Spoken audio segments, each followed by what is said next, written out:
پاکستان میں بہت زیادہ انفلیشن ہے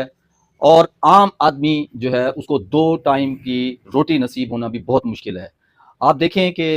مڈل کلاس تقریباً لوور مڈل کلاس اور غربت کے دائرے میں آ چکی ہے۔ اس وقت یوٹیلٹی بل سے لے کر کچن کو چلانا اور کچن سے لے کر عام ضروریات زندگی جس میں ادویات، خوراک اور اس جیسی بنیادی سہولتیں ہیں اس کا فقدان ہے۔ اس تک رسائی ایک عام پاکستانی کی مشکل ہے۔ لیکن اس موجودہ تناظر میں جو ابھی ہم نے ریسنٹلی جنگ جیتی ہے اس کے بعد ہمارے حوصلے بلند ہیں اور ہم اپنی زور بازو سے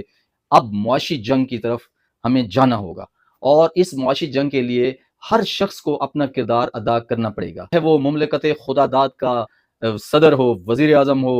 جرنیل ہو، جو بھی ارباب اختیار ہیں ان سب کو اپنا کردار ادا کرنا پڑے گا۔ اس پاکستانی قوم کو جینے کا حق لینا ہوگا اور ارباب اختیار کو یہ حق دینا بھی ہوگا، اور اس موجودہ جذبے کو جو کہ بہت بلندیوں پر ہے ہم اپنی اس معاشی جنگ کی طرف اپنے آپ کو جھونک دیں اور اس کے لیے دن رات محنت کریں۔